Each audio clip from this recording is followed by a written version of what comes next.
Nowadays, you see women waiting. They're waiting. Well, I want to focus on my career. I want to focus on my degree. I want to be successful. Nothing wrong with that. But what happens is they get to 30 and they have an epiphany. They're like, oh shit, I got to hurry up. Mm-hmm. Like we had a guest on here, I won't say the name, timeline. 35 years old, childless, no husband.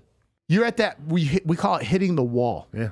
And then they become negative around it and start saying men are shitty, men are douchebags. And then they get in their 40s and they end up on TikTok talking shit at 40 years old, which is pointless, right? What did you do in your 20s? And this is another thing. It's interesting on planning. Watch this, Sean. And I know you get this. You talk to men, you say plan. You counsel women, plan.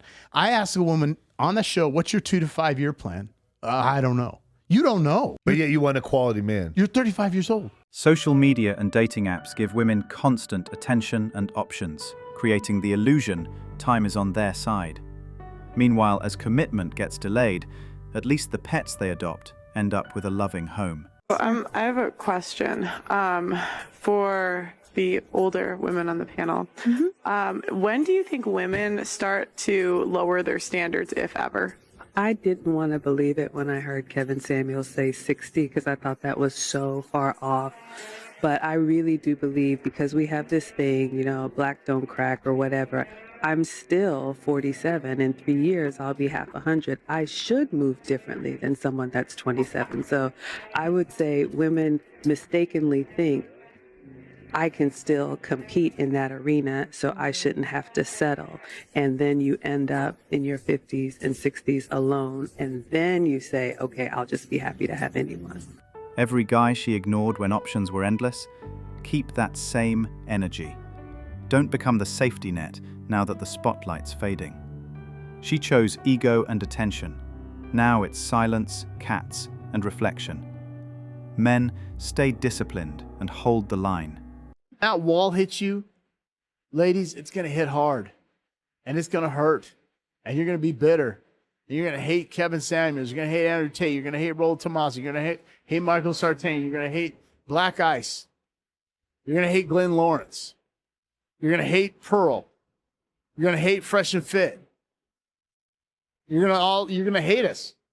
You're going to say the same thing that everybody, no, we told you, literally.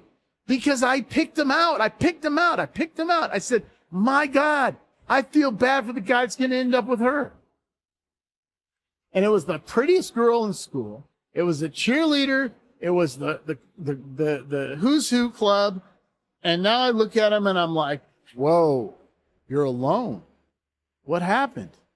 It was the career. Look, I've been around a minute, guys. I've got experience. I'm not making this up. I'm not pulling this out of my... A comment captures it well. Many successful women in their late 50s have big houses and financial success, yet remain alone, still hoping for a top 1% man. Wealth can't substitute compatibility, companionship, or a genuine emotional bond. I'm single. That just made no logical sense. Okay, look, I have a kid.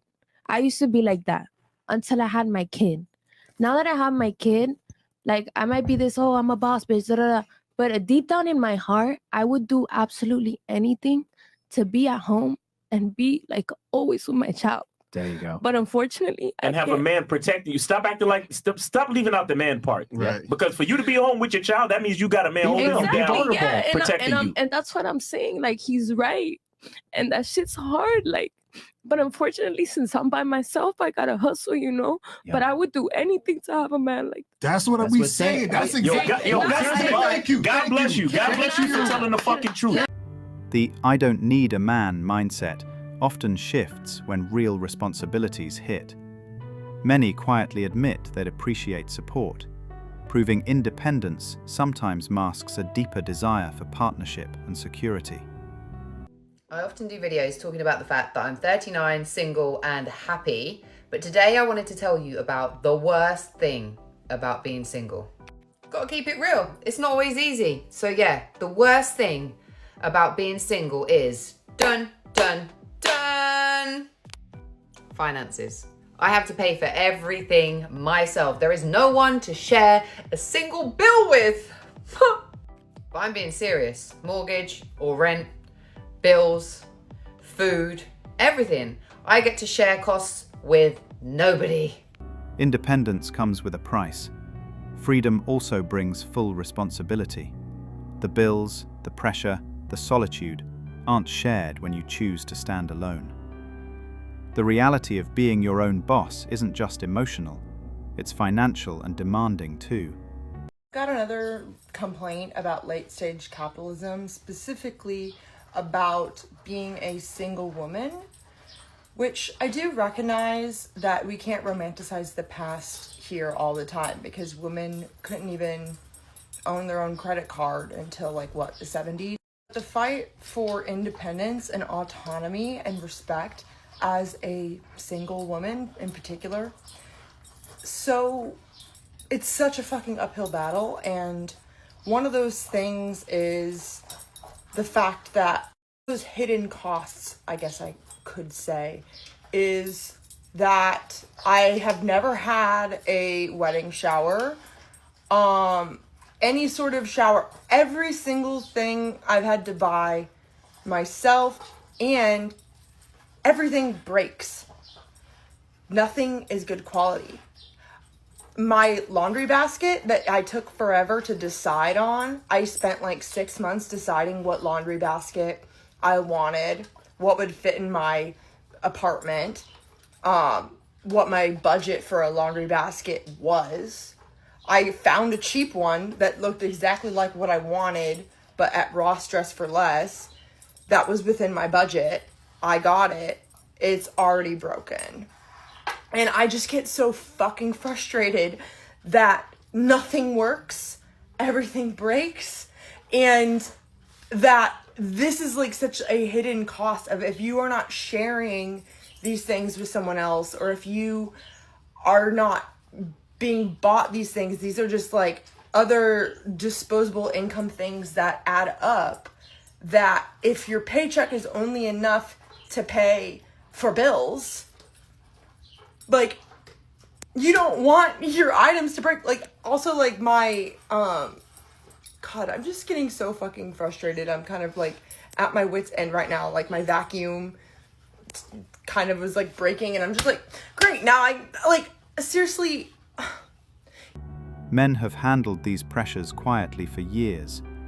Now women face them alone, and suddenly it feels overwhelming and unfair. It is so expensive to be single and to pay for all of these expenses by yourself. For context, I do live in the Bay Area, so it is hella expensive to live here, but this is essentially how much I pay in a month by myself. Close to $4,000 if I'm lucky. And again, it's not that I can't pay for these things, because obviously I'm out here living and thriving and a little hungry, but it's fine. However, it's usually the things that I don't account for on the monthly that like internally kills me. Like, for example, emergencies. Y'all, it's not only like costly, but the emotional expense to doing it by yourself is like, oh, like when you're like in your bed and your like car just broke down, you're like, damn, I just need someone to hold me real quick. Instead, you're out here holding your fucking stuffed animal. But also, I pay $1,700 to share a condo with another person.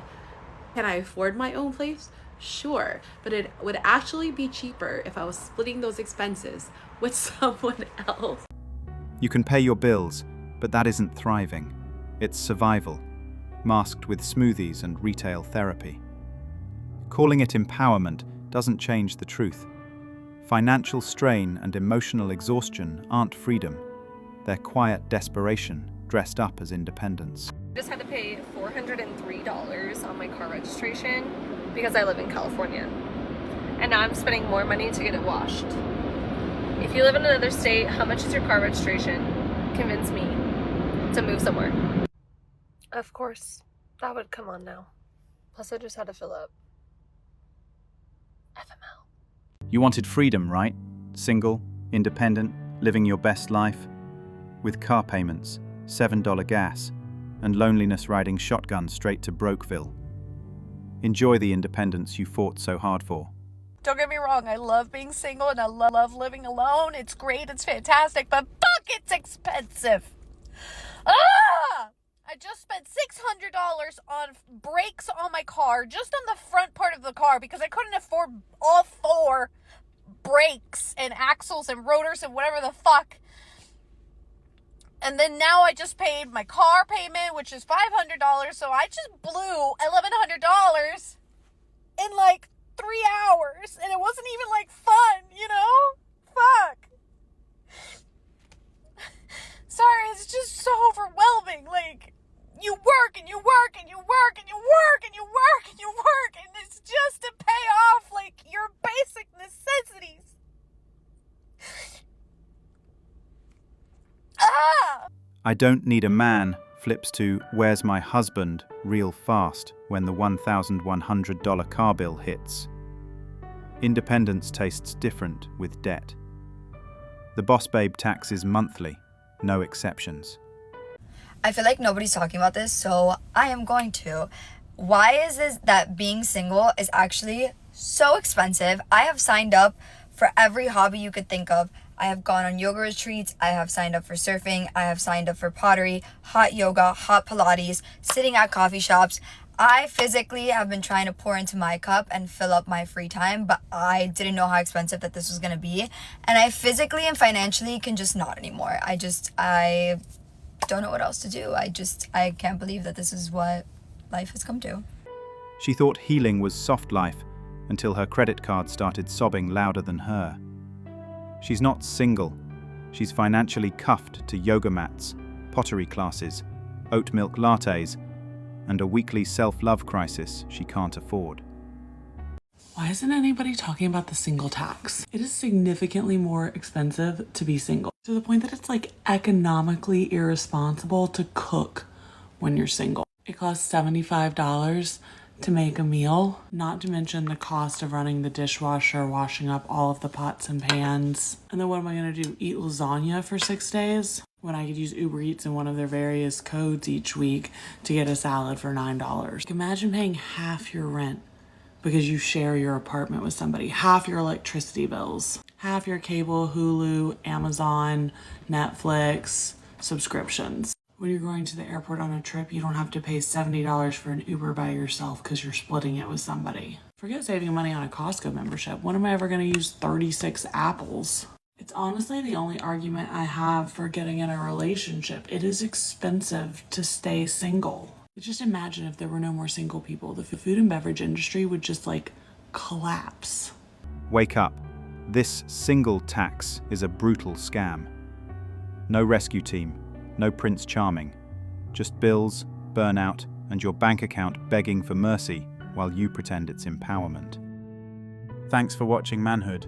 If you want access to exclusive episodes and want to support the channel, hit that join button and become a member. Don't forget to like, subscribe, and share this video if it hit home. Drop your stories and thoughts in the comments. We read everyone. See you tomorrow.